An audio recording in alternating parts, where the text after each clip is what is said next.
샬롬, 황해찬 목사입니다. 오늘 아마 제목을 보고 어떤 생각을 하셨는지 궁금하네요. 아마 대부분은 신앙은 돈으로 사는 게 아니지 라는 생각을 먼저 하셨을 것 같습니다. 맞습니다. 에베소서 2장 8절을 보면요, 신앙은, 우리의 믿음은 하나님이 선물로 주신다 라고 되어 있습니다. 그런데 저는 이 구절을요, 신앙교육의 변명으로 사용하는 것이 참 속상하고 화가 납니다. 신앙은 선물로 주는 거니까, 그러니까 우리는 할 게 없어, 그냥 기다리기만 하면 돼 라고 변명을 하고 있습니다. 내 행위의 대가가 아니니까 우리 아이들 신앙을 알아서 주실 때까지 잠잠히 기다리자 라고 생각을 합니다.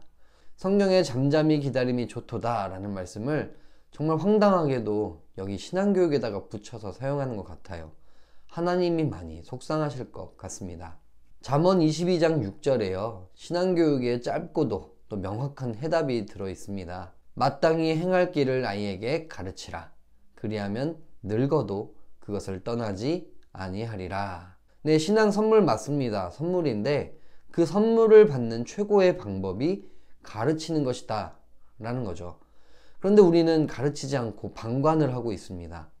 교회에 내 아이를 보내는 거를 우리는 교육한다 라고 생각을 하는 거예요.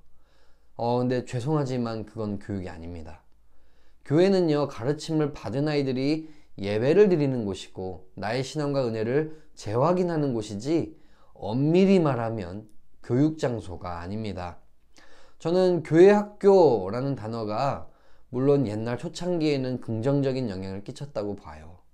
그런데 최근에 와서는 신앙교육을 망치는 단어가 아닌가 라는 생각을 합니다. 교회 학교, 학교라는 이름 때문에요, 마치 교육을 전부 다 책임지고 전담하는 것처럼 느껴지게 되고 가정에서의 신앙교육 책임을 떠넘기게 되기 때문입니다. 우리 아이들의 신앙을 위해서는요, 교회 교육을 넘어서는 추가적인 교육이 꼭 필요합니다. 마치 엄마표 영어처럼 엄마표 신앙교육이 되었든 아빠표가 되었든 다른 방식이 되었든 추가적인 교육이 무조건 있어야만 합니다. 지난 시간에도 제가 언급했듯이 제가 아이들과 20년 가까이 만나며 신앙교육을 해본 결과, 신앙교육은 참 언어교육과 비슷하다라는 생각을 많이 합니다. 익숙해지는 거예요. 언어는 익숙해지는 것인데 익숙해지도록 해야 합니다. 하나님 나라 언어를 가르치는 것이 곧 신앙교육일 것입니다. 그렇다면 쉽게 생각해 보겠습니다. 초등학생 아이들 영어 교육을 요새 어떻게 시키나요? 학원을 보내기도 하고요, 좋은 영어 선생님을 붙이기도 하고요, 더 어린 시절부터 영어 유치원에 보내는 부모님들도 있고요. 요새 태블릿 PC로 어플리케이션을 구독해서 아이들에게 보여주고, 이렇게 돈과 시간을 엄청나게 씁니다. 우리 아이들이 영어 원어민이 아니라면 다 이렇게 하고 있습니다. 이렇게 키우는 것을요, 유별나다라고 이야기하지 않는 시대입니다. 그러면 만약 돈을 주고 아이들이 내 아이가 영어 원어민처럼 될 수 있다 라고 한다면 우리 부모님들은 얼마를 내실 생각이 있으십니까? 만약 100만 원이다, 내 아이가 100만 원을 내면 원어민이 된다, 그 돈이면 무조건 내시겠죠? 아이가 얻는 이익이 100만 원보다 훨씬 크니까요. 자, 그러면 액수를 올려볼까요? 1000만 원이다, 전 그래도 낼 것 같아요. 아이의 평생 영어 생활이 책임져지니까 낼 것 같습니다. 자, 그러면 더 올려서 1억이다. 이제 갈등 내시겠죠? 1억은 없어. 하지만요, 그 돈을 갖고 있는 부자들은 그래도 낼 거예요. 자, 그러면 그 돈이 없는 사람들은 어떻게 합니까? 낼 수 있는 만큼까지 내고 나머지는 다른 방법으로라도 채우려고 노력할 거예요. 중요하다는 걸 아니까요. 그러나 이 이야기들이 놀랍지 않은 거는요, 실제로 부모님들이 아이의 영어 교육을 위해서 아이가 자라서 대학생이 되기 전까지 투자하는 금액이 그것과 다르지 않다라는 거예요. 그런데 영어보다 신앙이 덜 중요합니까? 신앙을 살 수 있다면 그러면 우리 부모님들 이번엔 얼마까지 아이들 위해서 쓰실 수 있습니까?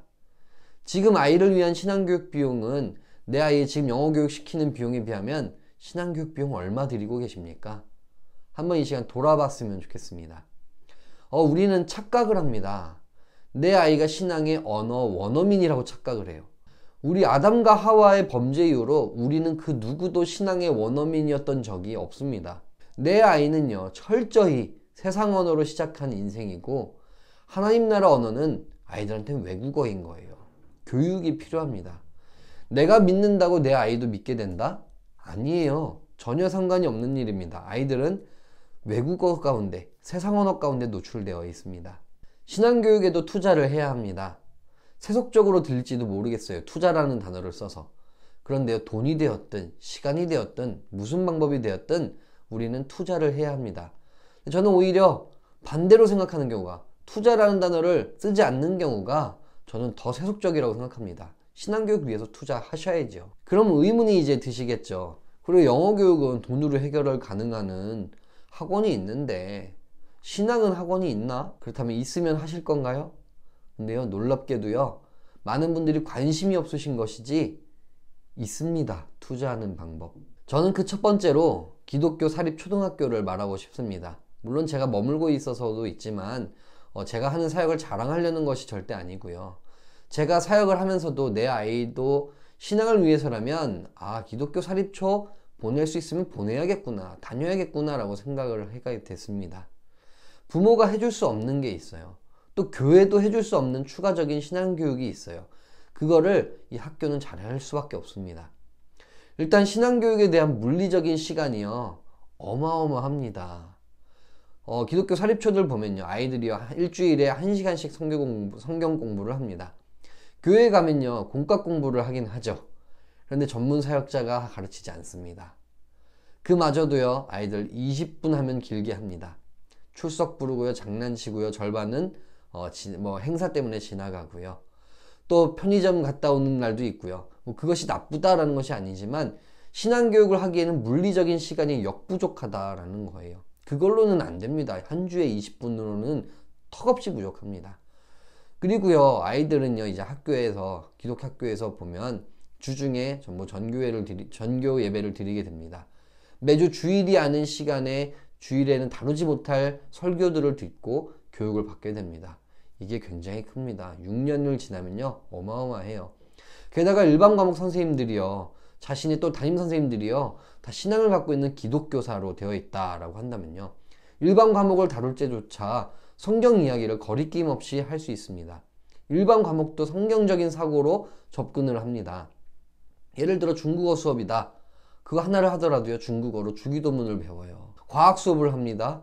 세상에서는 안 가르치는 창조라는 관점을 놓치지 않고 지나갑니다. 역사를 배워도요, 기독교 역사와 맞물린 수업을 할 수 있습니다. 타 과목과 신앙이 분리되어 있는 것이 아니라 모든 과목들, 모든 배움들이 전부 신앙으로 모여지는 교육을 받게 됩니다. 얼마나 좋은가요? 생활면에서도 좋습니다. 아이들이 아침에 등교하면요, 찬양 먼저 해요. 담임 선생님과 말씀 읽어요. 기도로 하루를 시작합니다. 부모님도 힘들어서 그거 매일 아이들 못 해주잖아요. 근데 그 일을요, 학교에서 해줍니다. 물론 이러한 시간을 6년을 다 지나도 신앙이 생기지 않는 아이도 있을 수 있습니다. 이렇게 최선을 다해도 안 될 때, 그때 선물이라는 단어를 떠올리면서 잠잠히 기다리며 더 기도해야 하는 거 아닐까 싶습니다. 하지만 제가 통계를 알려드리려고 해요. 기독교 사립초, 특히 제가 근무하고 있는 이 인성초는요, 매년 조금씩 다르지만 1학년 신입생 중 신앙인 비율을 조사하면 한 50% 내외가 됩니다. 그런데 이 아이들이요, 2학년, 3학년 점점 올라가면요, 50%에서 얼마까지 올라가냐면 80%를 넘어갑니다.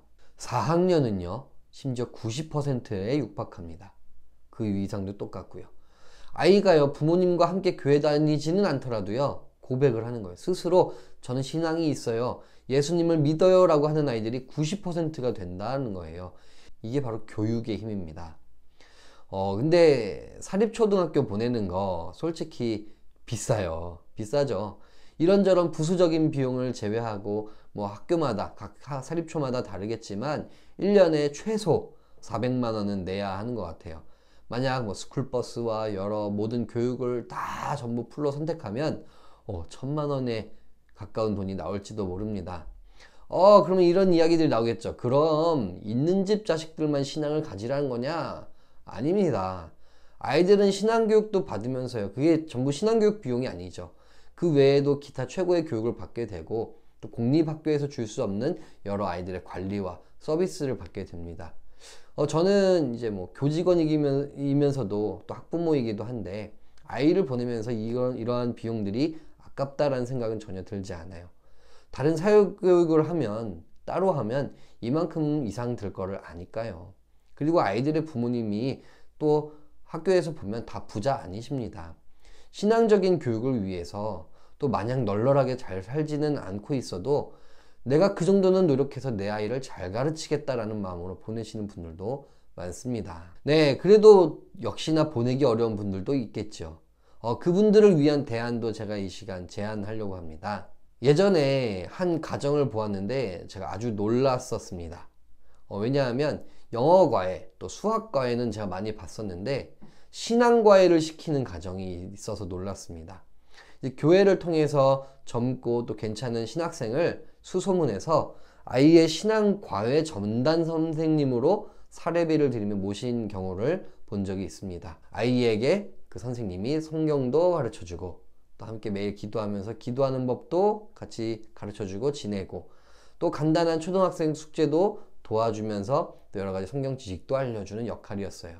일종의 젊은 신학 멘토를 집에 모시게 된 거죠.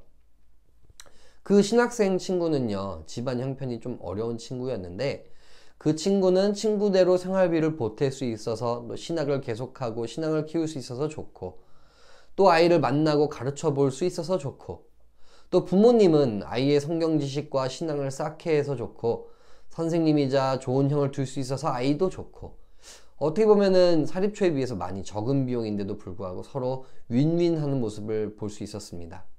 그런데 왜 우리 주변에는 영어 선생님 과외로 모시는 이야기는 많은데 왜 이런 이야기가 없습니까? 아이의 신앙을 위한다면 이 정도의 투자는 있어야 하지 않겠습니까?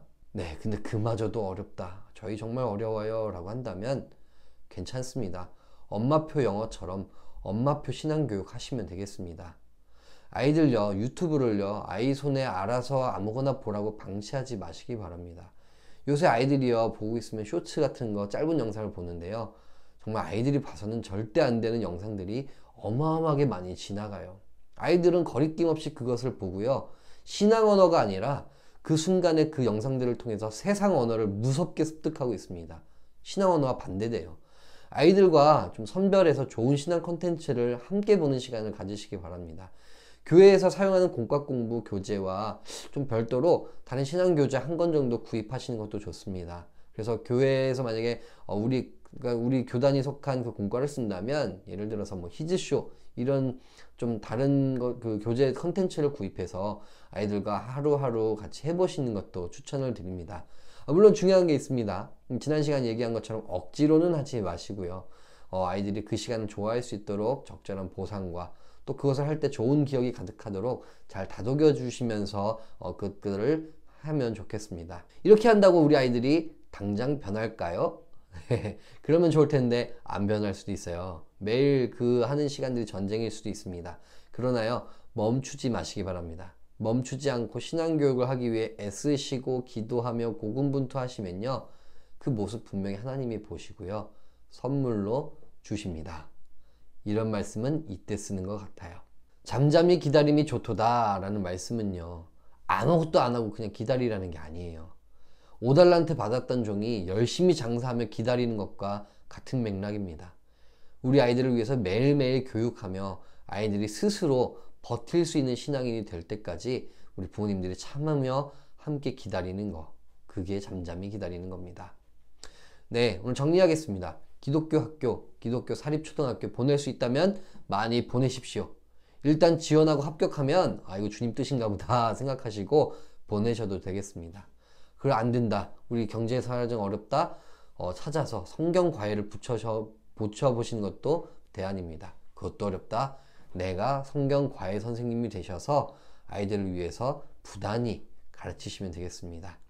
선물 받는 여러분들 다 되시기 바랍니다. 오늘은 여기까지, 또 다른 컨텐츠로 찾아뵙도록 하겠습니다. 감사합니다.